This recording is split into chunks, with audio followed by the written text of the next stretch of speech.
Hello বন্ধুরা, আমার YouTube চ্যানেলে তোমাদের সবাইকে স্বাগত জানাই। আজকে সম্পূর্ণ একটি আকর্ষণীয় ভিডিও নিয়ে চলে এসেছি। তো আজকে শরতের আকাশে বাতাসে বেজে উঠেছে মঙ্গলময়ী মায়ের আরাধনার বাজনা।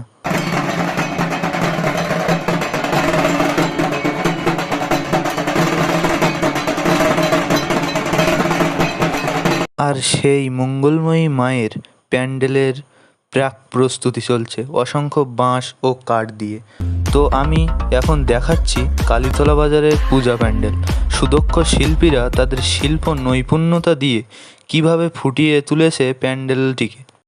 কাপড় কিন্তু এখনও মারা হয়নি, তবুও দেখুন বাঁশের ও কাঠের টেক্সচারটিকে কত সুন্দর দেখাচ্ছে। তো কাপড় মারা হয়ে গেলে আমি কিন্তু একটি লং ভিডিও নিয়ে আসবো আর দেখাবো সমস্ত পূজা প্যান্ডেল, এখানকার মেলা ঠিক কেমন হয়। আজকে এই পর্যন্তই, দেখা হচ্ছে